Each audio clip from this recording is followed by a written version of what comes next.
भूयाननुग्रह अहो भवता कृतो मे भूयाननुग्रह अहो भवता कृतो मे दण्डस्त्वया मयि भूतो यदपि प्रलब्धः दण्डस्त्वया मयि भूतो यदपि प्रलब्धः नन्दस्त्वया मयि कृतो यदपि प्रलब्धः न ब्रह्मबन्धुषु च वां भगवन्नवज्ञा सब्रह्मबन्धुषु च मां भगवन्नवग्नः మ్యూట్లో పెట్టండి మాతాజీ ఆన్లైన్లో ఎవరైనా ఉన్నారో మ్యూట్లో పెట్టి రిపీట్ చేయండి మీరు అక్కడ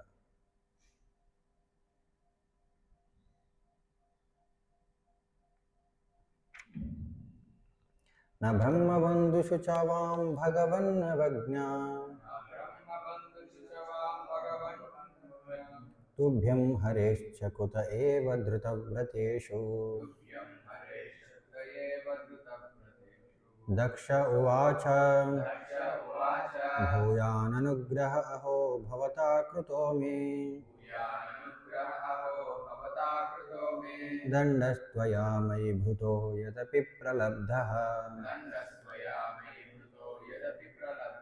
न ब्रह्मबन्धुषु च वां भगवन्नवज्ञा तुभ्यं हरेश्च कुत एव धृतव्रतेषु दक्ष उवाच भूयाननुग्रह अहो भवता कृतो मे दण्डस्त्वया मयि भूतो यदपि प्रलब्धः न ब्रह्मबन्धुषु च वां भगवन्नवज्ञा तुभ्यं हरेश्च कुत एव धृतव्रतेषु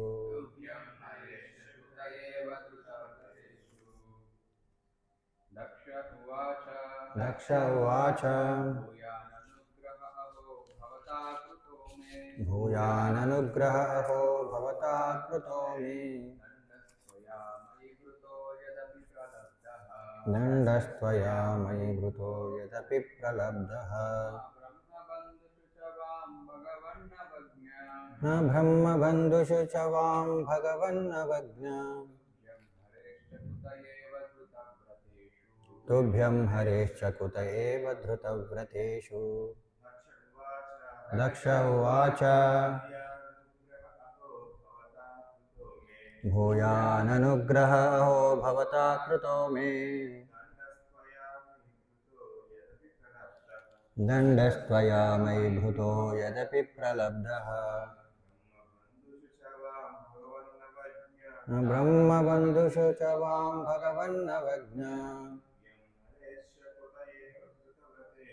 तुभ्यं हरेश्च कुत एव धृतव्रतेषु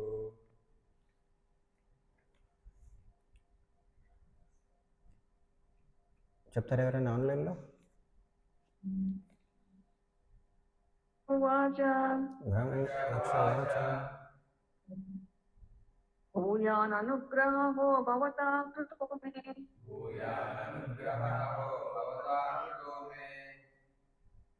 दण्डस्त्वया मयि भृतो यदपि प्रलब्धः दण्डस्त्वया मयि भृतो यदपि प्रलब्धः सब्रह्मबन्धुषु च वां भगवन्नवज्ञा ब्रह्मबन्धुषु च वां भगवन्नवज्ञा तुभ्यं हरेश्च कुत एव धृतव्रतेषु तुभ्यं हरेश्च कुत एव धृतव्रतेषु तुभ्यं हरेश्च कुत एव धृतव्रतेषु तुभ्यं हरेश्च कुत एव धृतव्रतेषु ఇంకా तुभ्यं हरेश्च कुत एव धृतव्रतेषु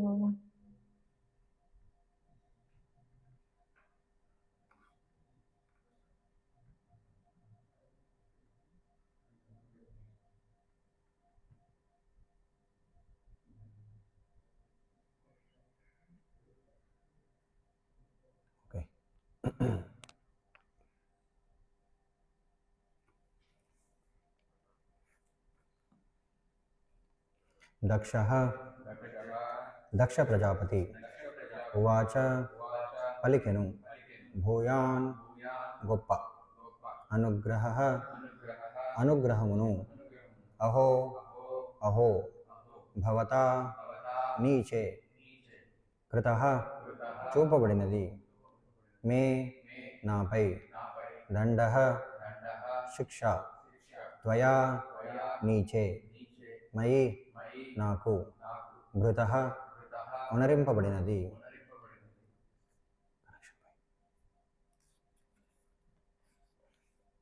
యత్ అపి అయినప్పటికీ ప్రలబ్ధః పరాజితుడు నా చేయరు బ్రహ్మబంధుషు బ్రాహ్మణ బంధువులను చ కూడా వాం మీరిరువురు భగవన్ హే ప్రభు. మిగతా వాళ్ళు కూడా చెప్పచ్చు.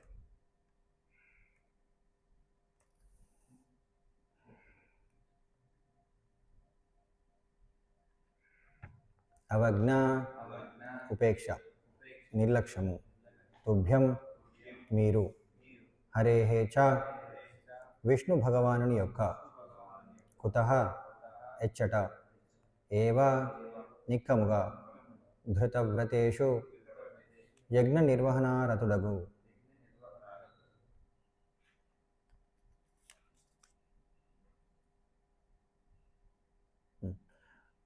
అనువాదం మరియు భాష్యం కృష్ణ కృపామూర్తి అభయచరణారవింద భక్తి వేదాంత స్వామి శిల ప్రభుపాదుల వారిచే. ముందుగా 11-12 శ్లోకాల అనువాదం చదువుతాను. తర్వాత 11వ శ్లోకం అనువాదం.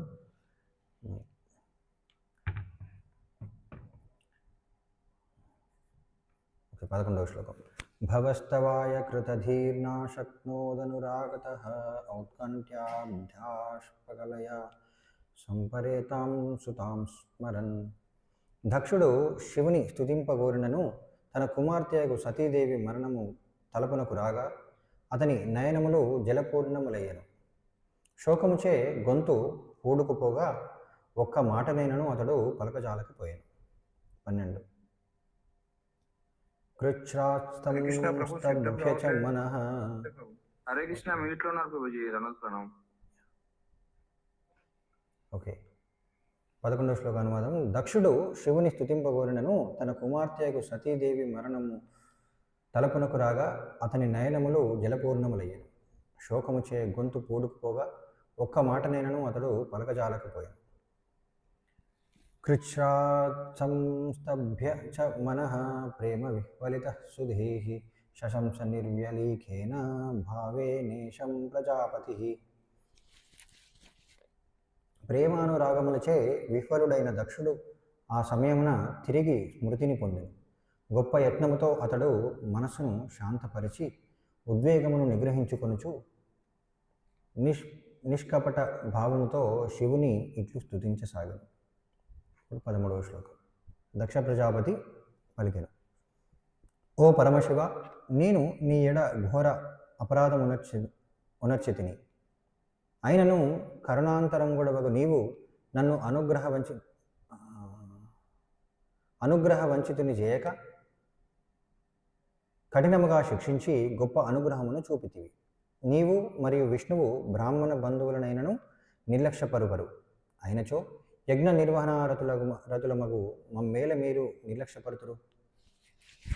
భాష్యం. దక్షుడు తాను పరాజితుడనైన అయితినని భావించినను తన కొసగబడిన శిక్ష శివుని మహత్కరుణ మాత్రమే అని ఎరిగి ఉండెను.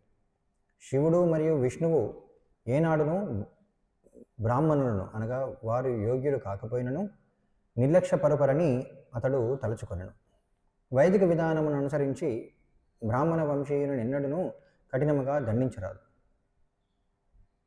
అర్జునుడు అశ్వత్థామ ఎడ వర్తించిన పద్ధతి దీనికి చక్కని ఉపమానము కాగలదు. అశ్వత్థామ ద్రోణాచార్యుని తనయుడు. నిద్రించుచున్న తమ సంతానమును వధించుట అనేది ఘోర అపరాధమును అతడు కావించినను అర్జునుడు అతన్ని చంపక క్షమించను. అశ్వత్థామ కార్యమును శ్రీకృష్ణ భగవానుడు సైత్యము గ్రహించను. కానీ అతడు బ్రాహ్మణ తనయుడై ఉన్నందున అర్జునుడు క్షమాభిక్షను సగను. ఇచ్చట వాడబడిన బ్రహ్మబంధుషు అను పదము ప్రధానమైనది. బ్రహ్మబంధు అనగా బ్రాహ్మణ వంశమున జన్మించినను కర్మలు బ్రాహ్మణులకు తగినవిగా లేనట్టివాడని భావం. దక్షుడు తనను బ్రహ్మబంధువుగా కొనినాడు. అతడు గొప్ప బ్రాహ్మణునికే జన్మించినను శివునితో అతని వైఖరి బ్రాహ్మణునికి తగినట్లుగా లేదు. కనుకనే తాను నిజమైన బ్రాహ్మణుడను కానని అతడు అంగీకరించాను. కానీ శివుడు మరియు విష్ణువు అటువంటి అసమగ్రులకు బ్రాహ్మణుల ఎడను అనురాగమును కలిగి ఉందరు. దక్షుని శివుడు తన శత్రువు వలె శిక్షింపలేదు. తాను తప్పిదము చేసి తినని అతడు తెలుసుకున్నట్లుగా బుద్ధి గరుపుటకే దక్షుని శివుడు శిక్షించాను. దక్షుడు ఈ విషయము ఎరగగలిగాను. కనుకనే పతితులకు బ్రాహ్మణుల అనగా తనతో పాటు బ్రాహ్మణుల ఎడ శివకేశవులకు గల అపార కరుణను అతడు కొనియాడను. తాను పతితుడే అయినను యజ్ఞ నిర్వహణమే అతని వ్రతమై ఉండను. అందువలన అతడు శివుని స్తుతింప మొదలెడను. నమో విష్ణుపాదాయ కృష్ణప్రేష్ఠాయ భూతలే శ్రీమదే భక్తి వికాస స్వామినిధి నామని. నమో విష్ణుపాదాయ కృష్ణప్రేష్ఠాయ భూతలే శ్రీమతే భక్తి వేదాంత స్వామినిధి నామని. నమస్తే సారస్వతి దేవి గౌరవాణి ప్రచారిణి నిర్విశేష శూన్యవాది పాశ్చాత్య దేశతారిణి.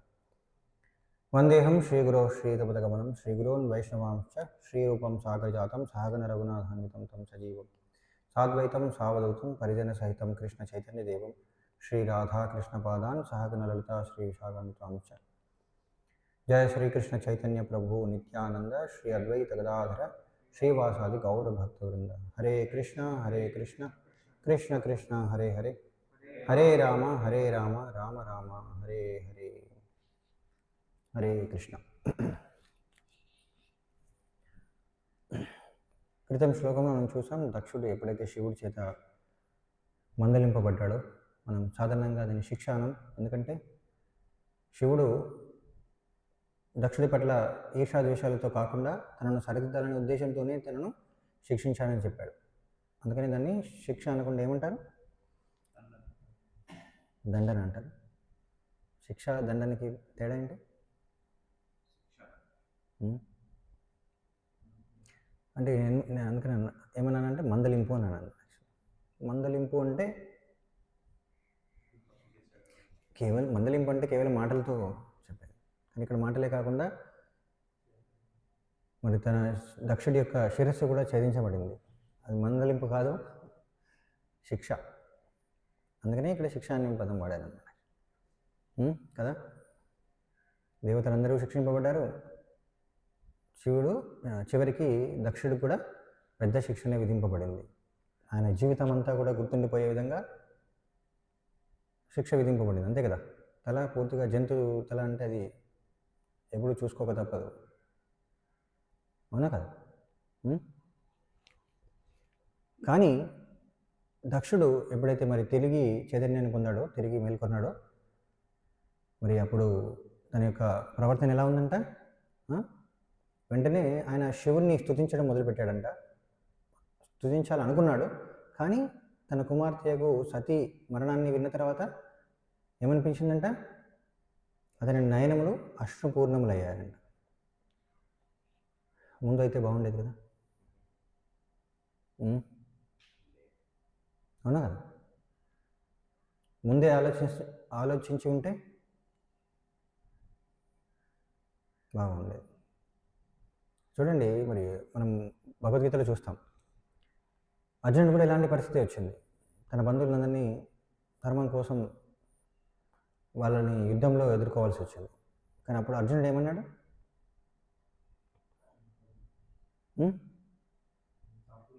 నేను చంపలేను అన్నాడు. ముందే ఆలోచించాడు కదా.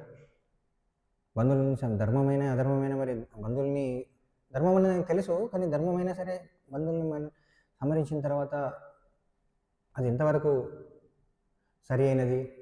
గురువుల్ని మరియు తాతలని పెద్దలని సంహరించడం ఎంతవరకు సమంజసం? మరి అది తనకు చాలా బాధ కూడా కలిగించింది కదా.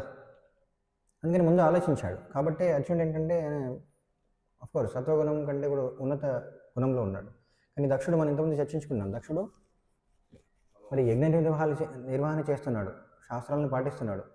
అతన్ని కూడా ఒక విధంగా భక్తి అని అన్నాం. ఎందుకంటే శాస్త్రాలను అనుసరిస్తున్నాడు కాబట్టి భక్తుడే. విష్ణువుని అంగీకరించాడు కదా. కానీ తమోగుణంలో ప్రవర్తిస్తున్నాడు అనమాట. మన భగవద్గీత ప్రకారం తమోగుణంలో పనులు చేసే వ్యక్తుల యొక్క ఫలితాలు ఎలా ఉంటాయి? తమోగుణంలో చేసే పనుల యొక్క ఫలితాలు ఎలా ఉంటాయి?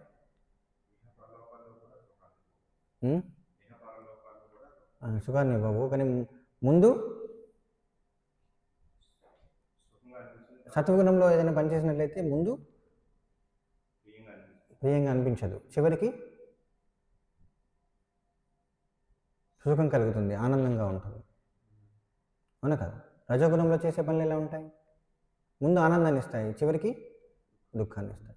తమోగుణంలో చేసే పనులు ముందు తర్వాత రెండింట్లోనూ దుఃఖాన్ని ఇస్తాయి. ఇక్కడ జరిగింది అదే కదా. దక్షుడికి ముందుకు దుఃఖమే. ఎందుకంటే ఆయన ఏదో శివుడిని ఏదో అంటే తమస్సుతో అజ్ఞానంతో శివుడిని దూషించాడు. అప్పుడు కూడా ఎవరు ఆనందంగా లేరు. అవును కదా. శివుడు అక్కడి నుంచి వెళ్ళిపోయిన తర్వాత ఎవరు బ్రహ్మ ఆనందంగా లేరు. బ్రహ్మ ఆనందంగా లేకపోతే ఆయన కూడా ఆనందంగా లేదు. దక్షుడు కూడా ఆనందంగా లేడు. ఎందుకంటే బ్రహ్మ ఆనందంగా లేకపోతే దక్షుడు అంటే ఆనందంగా లేడంటే ఏదో అన్నాననే ఒక అహంకారం ఉంది తప్ప ఆనందమైతే లేదు. అంటే సరిగా యజ్ఞం నిర్వహించిన ఆనందం ఆయనకు లేదు. అవునా కదా. కాబట్టి తమోగుణంతో చేశాడనమాట. తమోగుణంలో ఏదైనా కార్యం చేస్తే ఫలితాలు ఇలానే ఉంటాయి. తర్వాత బాధపడాల్సి వస్తుంది. అవునా. చాలా వరకు ఏంటంటే మనం తొందరపాటుతో చాలామంది రజోగుణంలో తమోగుణంలో అన్నీ తొందరపాటు నిర్ణయాలు తీసుకుంటుంటారు. కానీ తర్వాత వాటి యొక్క ఫలితాలు అనుభవించాల్సిన సమయంలో పశ్చాత్తాపడతారనమాట. నిజానికి పశ్చాత్తాపడడం కూడా గొప్ప విషయమే. ఎందుకంటే చాలామంది పశ్చాత్తాపం కూడా పడరు. అహంకారం అధికారం ఉన్న వాళ్ళు పశ్చాత్తాపం కూడా చెందరన్నమాట. నేను తప్పు చేసినా సరే నేను చేసింది సరైనది అని చెప్పేసి అనే భావంలో ఉంటారన్నమాట. అలాంటి వాళ్ళు ఇంకా మారడం చాలా కష్టం కదా. కానీ ఇక్కడ ఏంటంటే దక్షుడు తమోగుణంలో చేసినా సరే ఆయన మరి అఫ్కోర్స్ ఆయన పశ్చాత్తాపం అంటే రెండోసారి సతి వచ్చినప్పుడైనా సరే ఆయన కొంచెం ఆలోచించాల్సిందే. అప్పుడు కూడా పశ్చాత్తాపం లేదు. కానీ కూతుర్ని కోల్పోయిన తర్వాత తనకు పెద్ద శిక్ష విధించిన తర్వాత చెప్పారు కదా, చైతన్యానికి వచ్చాడు, సరైన చైతన్యానికి వచ్చాడు అనమాట. Actually he has come to his senses after losing senses.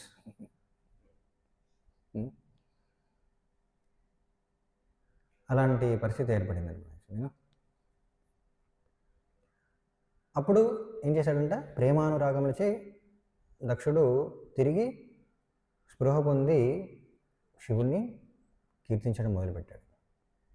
ఏమంటున్నాడంట, నీ ఎడ ఘోర అపరాధమునర్చితిని అయినను కరుణాంతరంగుడవగు నీవు నన్ను అనుగ్రహ వంచితిని చేయక కఠినముగా శిక్షించి గొప్ప అనుగ్రహమును చూపితివి.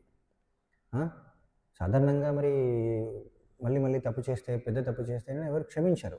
అయినా సరే నేను అనుగ్రహం పొందడానికి అర్హుడిని కాను, అయినా సరే అనుగ్రహాన్ని చూపించావు. ఎందుకంటే శివుడు మరియు విష్ణువు బ్రాహ్మణ బంధువులకైనా సరే వాళ్ళు కరుణ చూపుతారు, నిర్లక్ష్యపరచరు అని చెప్పారు. బ్రాహ్మణ బంధువులు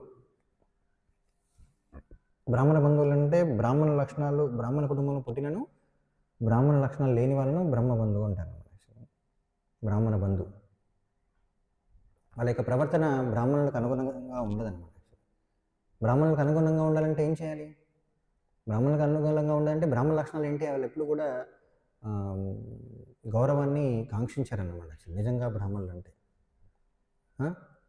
గౌరవాన్ని ఆశించారు. కానీ ఇక్కడ సరే శివుడు ఒకవేళ దక్షుడికి గౌరవాన్ని ఇవ్వాలని అనుకున్నా సరే, ఒకవేళ ఇవ్వాల్సిన పరిస్థితిలో ఉన్నా సరే శివుడు దక్షుడి కంటే చిన్నవాడు అనుకున్నా సరే ఒకవేళ ఆయనను గౌరవించకపోయినా సరే దక్షుడు కోపానికి గురి కాకూడదు ఆయన బ్రాహ్మణుడు అయినట్లయితే. అసలు ముందుగా దక్షుడిని బ్రాహ్మణుడని ఎందుకు అనుకోవాలి? దక్షుడు బ్రాహ్మణుడేనా? బ్రాహ్మణుడే. ఎందుకు? బ్రహ్మ యొక్క కుమారుడు కాబట్టి. బ్రాహ్మణుడు అనుకున్నాం కాబట్టి బ్రహ్మ కుమారుడు. మరి అందరూ కూడా బ్రాహ్మణులే అయి ఉంటారు. అందరూ బ్రాహ్మణులే. కానీ అదే కాదు. కానీ ఇక్కడ బ్రహ్మ అంటే కనీసం అంటే క్షత్రియ ధర్మాన్ని నిర్వర్తిస్తున్నప్పుడు అంటే పాలన కార్యక్రమాన్ని స్వీకరించాడు కదా. అలాంటి కార్యం చేస్తున్నప్పటికీ కూడా ఏంటంటే బ్రహ్మకు జన్మించాడు కాబట్టి బ్రాహ్మణుడిగా ఇక్కడ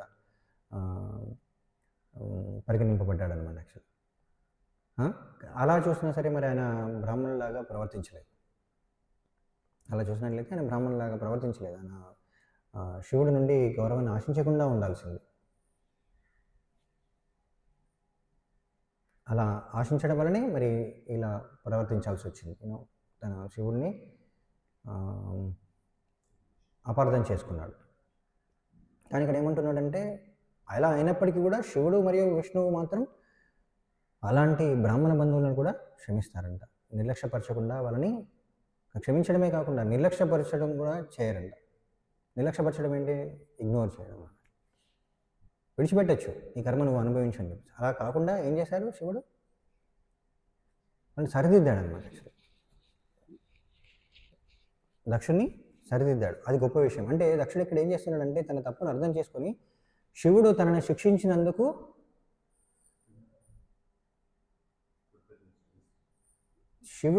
తనని శిక్షించినందుకు ఆనందపడుతున్నాడు. నేను తప్పు చేశాను, అజ్ఞానంతో నేను తప్పు చేశాను, నన్ను నిర్లక్ష్యపరచకుండా నన్ను సరిదిద్దావు, నన్ను సరైన మార్గంలో పెట్టడానికి ప్రయత్నించావు. అది గొప్ప విషయం. నన్ను ఇలా నాకు సరైన చైతన్యం రావడానికి నన్ను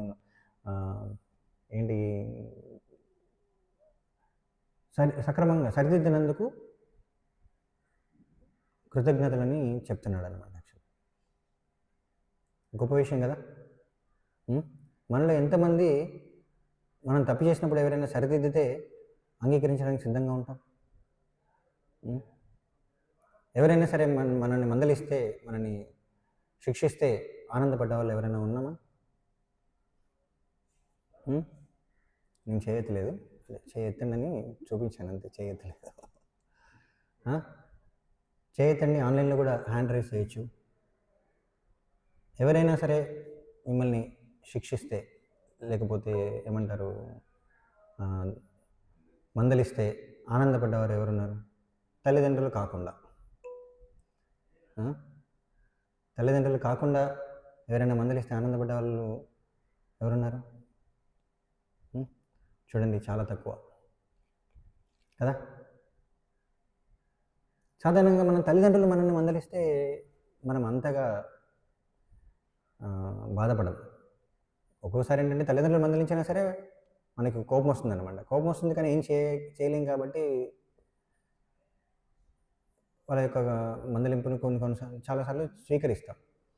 కానీ వేరే వాళ్ళు ఎవరైనా మందలిస్తే మాత్రం, ఎవరైనా శిక్షిస్తే మాత్రం చాలా వరకు స్వీకరించాం. ఒకవేళ వాళ్ళు మన మంచి కోసమే మనల్ని శిక్షించారు, లేకపోతే మనల్ని మందలించారని తెలిస్తే, వాళ్ళు వేరే అంటే తల్లిదండ్రులు కాకపోయినా సరే, గురువు కాకపోయినా సరే, వాళ్ళు మన శ్రేయస్సు కోసమే మందలిస్తారని తెలిస్తే అప్పుడు మనం ఆనందిస్తాం కదా. కానీ మనం అలా చాలాసార్లు ఏంటంటే ఎదుటి వ్యక్తి మనల్ని ఈర్ష్యాద్వేషాలతో శిక్షిస్తున్నాడా, లేకపోతే మనల్ని సరిదిద్దాలని శిక్షిస్తున్నాడా అని అర్థం చేసుకోవడం చాలామందికి తెలియదు. ఎలా అర్థం చేసుకోవాలో తెలియదు. తెలిసినప్పుడు మాత్రం ఎవరైనా సరే మన మంచి కోసం మందలిస్తే వాళ్ళని స్వీకరిస్తాం, మనం ఆనందిస్తాం కూడా. నేను తప్పు చేశాను, నన్ను సరిదిద్దినందుకు కృతజ్ఞతలని చెప్తాం. అలా చెప్పాలి కూడా. దురదృష్టం ఏంటంటే ఈ రోజుల్లో, ముఖ్యంగా కలియుగంలో, అహంకారం వల్ల ఏంటంటే వాళ్ళు మంచి కోసం సరిదిద్దుతున్నారని తెలిసినా సరే అంగీకరించడానికి చాలామంది సిద్ధంగా ఉండరన్నమాట. కానీ నిజంగా తప్పు తెలుసుకున్నప్పుడు అసలు తప్పు తెలుసుకోవడమే చాలా అరుదు ఈ రోజుల్లో. నేను చేసిన తప్పుని అంగీకరించడమే చాలా చాలా అరుదు అనమాట. ఎవరైనా అంగీకరించారంటే వాళ్ళు క్షమాపణ చెప్పకున్నా సరే వాళ్ళని మనం క్షమించాలన్నమాట ఈ రోజుల్లో. క్షమించమని అడగకున్నా సరే వాళ్ళని క్షమించాలి. వాళ్ళ తప్పు వాళ్ళు తెలుసుకున్నారంటే. కానీ ఈ రోజుల్లో చాలా చాలా అరుదు. తప్పు చేసి కూడా వాళ్ళని సమర్థించుకుంటారు. కానీ ఎవరైనా తప్పు తెలుసుకున్నారంటే వాళ్ళని క్షమించవచ్చు అనమాట. తప్పు తెలుసుకొని వాళ్ళు క్షమించమని అడగడం పశ్చాత్తాప పడితే మాత్రం ఖచ్చితంగా క్షమించవచ్చు ఈ రోజుల్లో. అందుకని ఇక్కడ ఏంటంటే మరి దక్షుడు ముందే శిక్షింపబడ్డాడు. శిక్ష ద్వారా ఆయన చైతన్యాన్ని పొందిన తర్వాత ఆయన పశ్చాత్తాపడుతున్నాడు. శివుడికి ఒక విధంగా ఆనందం. ఎందుకంటే కొన్నిసార్లు వాళ్ళపైన అలాంటి వారిపైన కృప చూపించినా సరే వాళ్ళని సరిదిద్దడానికి ప్రయత్నించినా సరే వాళ్ళు మారారనమాట. యాక్చువల్లీ వాళ్ళు ఏమనుకుంటారంటే ఇంకా నన్ను శిక్షిస్తున్నారు, ఇంకా ఇలా చేస్తున్నారు, నేను ఏం తప్పు చేశారని అనుకుంటారనమాట. అలాంటి వాళ్ళను ఉద్ధరించడం చాలా చాలా కష్టం. కానీ శివుడు, విష్ణువు చాలా ఎక్స్పర్ట్స్ అన్నమాట. ఎవరికి ఎటువంటి దండన విధించాలని వాళ్ళకి తెలుసు. అందుకని భగవంతుడు మరియు గురువు, భగవంతుని యొక్క ప్రతినిధి గురువు ఎవరికి ఎలాంటి శిక్ష ఇవ్వాలని తెలుసుకున్న వారు ప్రతి ఒక్కరికి అవసరం అన్నమాట. గురువు అవసరం ప్రతి ఒక్కరికి కూడా. ఎందుకంటే మనం అందరూ సరిదిద్దలేరు అనమాట. అందుకని గురువుని అంగీకరించాలి. మనకంటే ఉన్నత స్థానంలో ఉన్న గురువును స్వీకరించి వాళ్ళ చేత సరిదిద్దబడడానికి సిద్ధంగా ఉన్నట్లయితే అది చాలా గొప్ప విషయం. అందుకనే అందరికి కావాలంటారు. శాస్త్రం ఏం చెప్తుందంటే ప్రతి ఒక్కరు కూడా గురువును స్వీకరించాలి. మానవ జన్మ పొందిన తర్వాత ప్రతి ఒక్కరు కూడా గురువు ఉండాలి. అప్పుడు దాని అర్థం ఏంటంటే నేను మందలింపబడడానికి, శిక్షింపబడడానికి సిద్ధంగా ఉన్నానని అంగీకరించినట్లు. అవునా కదా? చాలా వరకు ఏంటంటే మనం ఇతరులు మనల్ని మందలిస్తే లేకపోతే మనల్ని శిక్షిస్తే మనం దాన్ని స్వీకరించడానికి సిద్ధంగా ఉండం. కానీ గురువుని స్వీకరించామంటే మందలింపబడడానికి సిద్ధంగా ఉన్నామని అర్థం అన్నమాట. అవునా కదా? ఎవరైతే నేను ఈ భౌతిక ప్రపంచంలో గుణాల ప్రభావంలోనే ఉన్నాను, నేను 4 లోపాలను కలిగి ఉన్నాను, నాలో కూడా 4 లోపాలు ఉన్నాయి, నేను కూడా తప్పు చేసే అవకాశం ఉంది, అపరాధం చేసే అవకాశం ఉందని అంగీకరిస్తారు. వాళ్ళు సరిదిద్దడానికి సిద్ధంగా ఉన్నట్టు. అలాంటి వాళ్ళు గురువుని స్వీకరించడానికి సిద్ధంగా ఉంటారు. కానీ ఎవరైతే మరి అలా గురువుని స్వీకరించడానికి సిద్ధంగా లేరో వాళ్ళు ఇంకా అహంకారంతో ఉన్నారు. వాళ్ళు సరైన చైతన్యం లేదన్నమాట. అంటే భౌతిక ప్రపంచం యొక్క లక్షణాలను వాళ్ళు పూర్తిగా అర్థం చేసుకోలేదన్నమాట. భౌతిక ప్రపంచంలో మాయ ఎంత శక్తివంతమైనదో ఇంకా వాళ్ళకి తెలియదు అన్నమాట.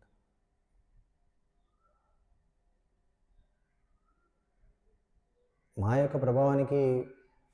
యొక్క ప్రభావం తెలుసుకొని దాని నుంచి బయటపడడానికి ప్రయత్నించాలనుకునే వాళ్ళు ఖచ్చితంగా గురువును స్వీకరించాల్సింది. ఎందుకంటే తనంతట తాను ఎవరు కూడా మా యొక్క బంధనం నుండి బయటపడడం సాధ్యం కాదు. అంతే కదా? మన చేతిలో కట్టివేసింది అనుకోండి, విడిపించుకోవడం సాధ్యమా? సాధ్యం కాదు. ఎవరి చేతిలో అయితే బంధ విముక్తులై ఉన్నాయో వాళ్ళు మాత్రమే ఇతరులను విడిపించగలరు. సో అందుకని గురువును స్వీకరించాలన్నమాట.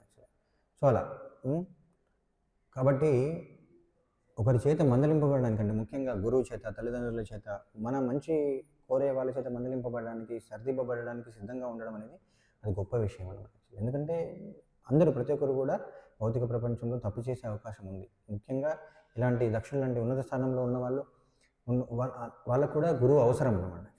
అందుకనే విష్ణువు మరియు శివుడు అలాంటి స్థానాన్ని తీసుకొని ప్రతి ఒక్కరిని కూడా ఎలాంటి బ్రహ్మబంధువులను కూడా సరిదిద్దడానికి వాళ్ళు సిద్ధంగా ఉన్నారు. అదే ఇక్కడ చెప్పబడింది అనమాట. అసలు బ్రాహ్మణులను కూడా సరిదిద్దడం అంటే అది ఎవరు చేయరు. ముఖ్యంగా శాస్త్రాల్లో చెప్పబడింది, చాలా సందర్భాల్లో ఉందన్నమాట. యాక్చువల్లీ ఒకసారి చాణక్యుడు ఉన్నప్పుడు కూడా ఒక రాజు ఉంటాడు అనమాట. యాక్చువల్లీ ధనానంద, విన్నారు ఎవరైనా? ధనానంద అనే రాజు ఉంటాడు. సో ఆయన పైకి అలెగ్జాండర్ దండయాత్రకు వస్తాడు అనమాట. చాణక్యుడు అంటే ధనానంద ఏంటంటే పూర్తిగా అధికార మతంతో ఎప్పుడు కూడా విలాసాలకు అలవాటు పడిపోయి ఉన్నాడు అనమాట. మరి అలెగ్జాండర్ దండయాత్రకు వస్తే ఏమవుతుంది? రాజ్యాన్ని కోల్పోతాడు. అందుకని హెచ్చరించడానికి చాణక్యుడు ధనానంద దగ్గరికి వచ్చేసి ఇలా అలెగ్జాండర్ వస్తున్నాడు, మనం సిద్ధంగా ఉండాలి, నువ్వు ఇలా చేయాలని చెప్పేసి అంటే వినడన్నమాట ధనానంద.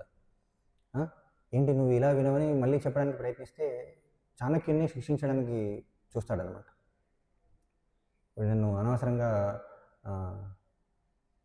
డిస్టర్బ్ చేస్తున్నాడు, వాడు తల నరికేయండి అని చెప్తాడు చాణక్యుడిది. అప్పుడు అమాత్యుడు ఉంటాడనమాట, అమాత్య అనే ఇంకొక బ్రాహ్మణుడు, ఆయన వచ్చి చెప్తాడనమాట. ఆయన వచ్చి చాణక్యుడు బ్రాహ్మణుని ఇలా శిక్షించడానికి మీరు అర్హులు కాదు, అలా శిక్షించకూడదు బ్రాహ్మణుల్ని అని ఆయన చెప్తారనమాట.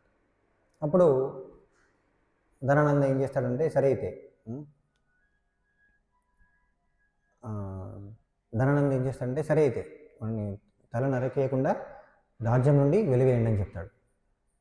అప్పుడు చాణక్యుడు నన్ను ఇలా అవమానిస్తావా అని చెప్పేసి చాణక్యుడు ఏం చేస్తాడంటే తన శిఖ ముడి తీసేస్తాడన్నమాట.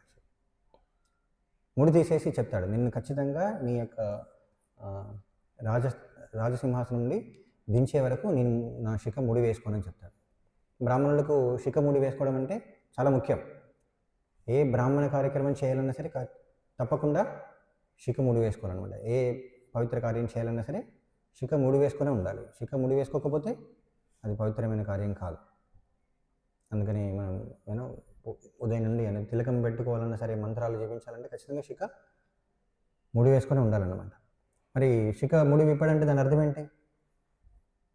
బ్రాహ్మణ కార్యాలు ఏది చేయనని ధనానందను సింహాసనం నుండి కిందికి తొలగించేంత వరకు ఆయన ఏ కార్యం చేయనని ఆయన శపథం చేశాడనమాట. తర్వాత చంద్రగుప్తుడిని తయారు చేస్తాడు. చంద్రగుప్తుడు వెళ్ళి ధనానందను ఓడిస్తాడనమాట. సో ఆ విధంగా ఆయన చాణక్యుడు అంటే అక్కడ అమాత్యుడు చెప్పాడనమాట, చాణక్య బ్రాహ్మణుడు కాబట్టి ఆయనను శిక్షించకూడదు. ఇది కూడా శాస్త్రాల్లో చాలా సందర్భాల్లో ఉందన్నమాట.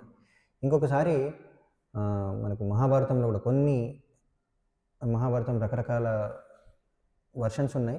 అందులో కొన్నింటిలో చెప్తారన్నమాట, ఏంటి యుధిష్ఠిర మహారాజు మరియు దుర్యోధనుడు వాళ్ళిద్దరిలో ఎవరు యువరాజు అవ్వాలి అని నిర్ణయించే సమయంలో వాళ్ళు పరీక్షిస్తుంటారు. ఎవరు? భీష్ముడు ఇతరులందరూ కలిసి వీళ్ళని పరీక్షిస్తుంటారు అన్నమాట. అయితే ఒకసారి ఒక సందర్భంలో నలుగురు నేరస్తులు అక్కడ రాజ్యసభలోకి తీసుకురాబడతారు. అప్పుడు వీళ్ళని ఎలా శిక్షించాలి? వాళ్ళు నలుగురు కూడా నేరం చేశారు. కనెక్షన్ పోయింది. వచ్చింది, మళ్ళీ కనెక్ట్ అయిపోయింది. వాళ్ళ నలుగురు కూడా నేరం చేసి ఉంటారనమాట. వాళ్ళని ఎలా శిక్షించాలని చెప్పేసి వీళ్ళిద్దరిని అడుగుతారు. ఎవరిని? దుర్యోధనుని, యుధిష్ఠిరుని. ఇప్పుడు దుర్యోధనుని ఏమంటాడట అంటే వెంటనే నలుగురికి మరణశిక్ష విధించండి అని చెప్తారు అనమాట. వాళ్ళు చేసిన తప్పుకి మరణశిక్ష విధించండి అని చెప్తారు. అప్పుడు శకుని కూడా శబాష్ బాగా తీర్పు చెప్పావని చెప్పేసి అంటారు. అయితే అప్పుడు మళ్ళీ సరే యుధిష్ఠిరుడు ఏమంటారో విందామని చెప్పేసి అడుగుతారు. ఇప్పుడు యుధిష్ఠిరుడు ఏమంటారంటే మీ వర్ణం ఏంటి అని అడుగుతారు అనమాట. ఆ నలుగురిని కూడా మీరు ఏ వర్ణానికి చెందిన వాళ్ళని అడుగుతారు.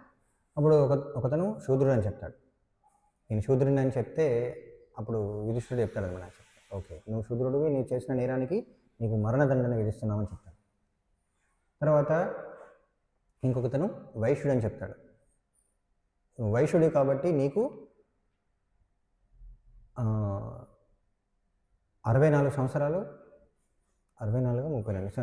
రెండు ఉంటాయి అన్నమాట. 64 సంవత్సరాలు కారాగార శిక్ష విధిస్తున్నామని చెప్తాను. తర్వాత క్షత్రియుడు ఇంకొక వ్యక్తి నేను క్షత్రియుని అని చెప్తాడు. అప్పుడు నీకు 32 సంవత్సరాల కారాగార శిక్ష విధిస్తున్నామని చెప్తాడు. తర్వాత చివరి వ్యక్తి నేను బ్రాహ్మణుని అని చెప్తే యుధిష్ఠిరుడు అప్పుడు అయితే నిన్ను శిక్షించడానికి నేను అర్హుణ్ణి కాదు అని చెప్తాడు. అలా ఆ బ్రాహ్మణుని శిక్షించడానికి నేను అర్హుణ్ణి కాదని చెప్తాడు. సో అలా నలుగురిని ఎలా ఒకే విధంగా శిక్షించడానికి లేదన్నమాట. కాబట్టి మనకి ఇలా శాస్త్రంలో అనేక సందర్భాల్లో మనం చూడొచ్చు. బ్రాహ్మణుని ఎవరు కూడా బ్రాహ్మణులను వైష్ణవుని శిక్షించడానికి రాజువు కూడా అర్హుడు కాదంట. రాజశాసనానికి లోబడి ఉండనవసరం లేదంటే బ్రాహ్మణులు మరియు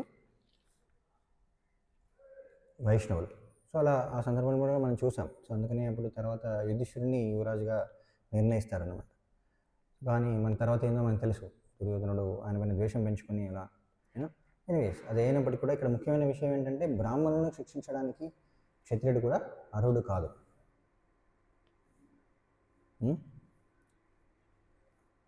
మరి ఇక్కడ శివుడు విష్ణువు ఎందుకు దక్షుణ్ణి శిక్షించారు? మరి ఆయన కూడా బ్రాహ్మణుడు అయినట్లయితే కేవలం అతన్ని సరిదిద్దడానికి మాత్రమే. అది ఆయన అర్థం చేసుకున్నాడు కూడా. అది మరి దక్షుడిని శిక్షించడం అనేది శివుడి యొక్క కృప అని దక్షుడు అంగీకరించాడు. అది గొప్ప విషయం అన్నమాట. సో అలా మనం భాగవతంలో చూస్తే పృథు మహారాజు కూడా చెప్తాడు, బ్రాహ్మణులను శిక్షించకూడదు అని చెప్పేసి. బ్రాహ్మణుని శిక్షించడానికి నేను అర్హుణ్ణి కాదని చెప్పేసి. అది ఇంకొక సందర్భంలో మనం చూడొచ్చు. మీకు భాగవతంలో ఎక్కడైనా గుర్తుందా? అంటే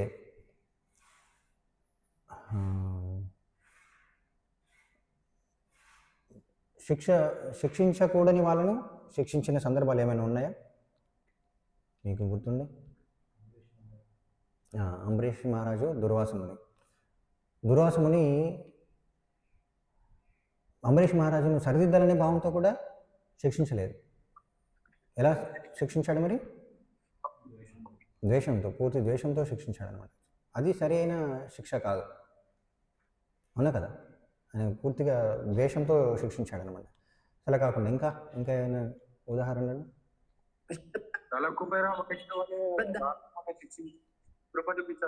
వాళ్ళు శిక్షింపబడడానికి అర్హులే కదా, వాళ్ళు తప్పు చేశారు కదా. ద్వేషంతో శిక్షించిన వాళ్ళు ఎవరైనా ఉన్నారు?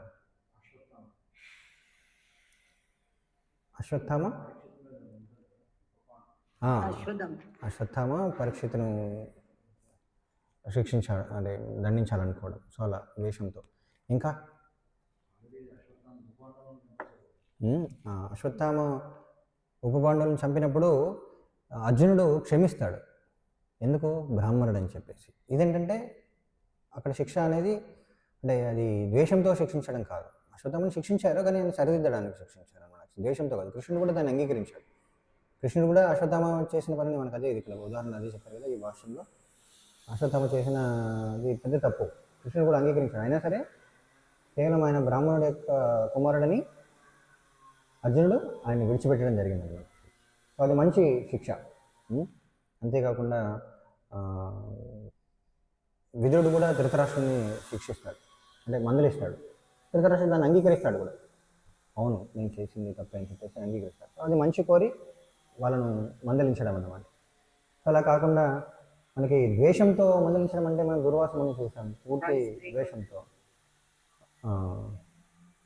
ఇంటర్నెట్ సిగ్నల్ వీక్ ఉందండి ఇవాళ, కాబట్టి అలా ఉంది. సో దుర్వాసముని పూర్తి ద్వేషంతో అంబరీష్ మహారాజుని శిక్షిస్తాడు. అంతేకాకుండా ఇంద్రుడు కూడా వ్రజవాసులు నాకు దక్కాల్సిన పూజని కృష్ణునికి దక్కేలా చేశారని చెప్పేసి వాళ్ళందరినీ కూడా శిక్షించాలనుకుంటాడు అన్నమాట, పూర్తి ద్వేషంతో. కృష్ణుని పట్ల అసూయతో, అంతేకాకుండా వ్రజవాసుల పట్ల ద్వేషంతో అలా శిక్షిస్తాడు అన్నమాట. అంతేకాకుండా హిరణ్యకశిపుని కూడా మనం చూడొచ్చు, ప్రహ్లాదుని కేవలం విష్ణువు పట్ల ద్వేషంతో ప్రహ్లాదుని శిక్షించాలనుకుంటాడు. సో ఇది సరైన శిక్ష కాదన్నమాట. కానీ ఇక్కడ ఏంటంటే ఎదుటి వాళ్ళని అంటే తప్పు చేసిన వాళ్ళని శిక్షించవచ్చు, కానీ వాళ్ళను సరిదిద్దాలనే భావంతో శిక్షిస్తే అది వాళ్ళకు ఉపయోగం. ఎందుకని విష్ణువు మరియు శివుడు ఏం చేస్తారంటే అందరినీ సమానంగా చూస్తారు.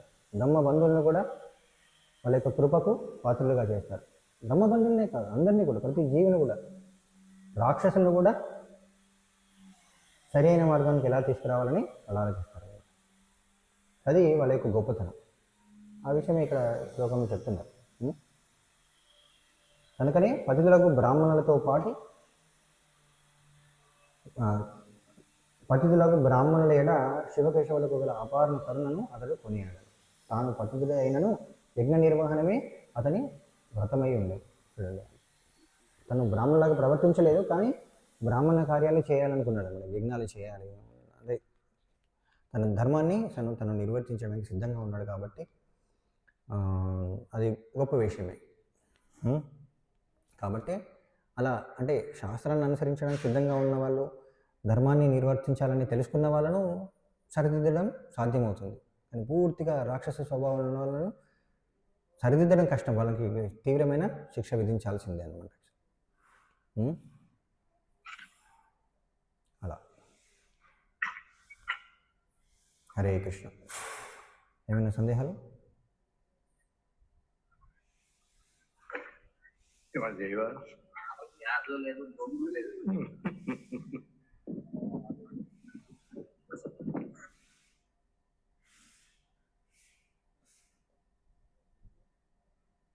हरे कृष्ण.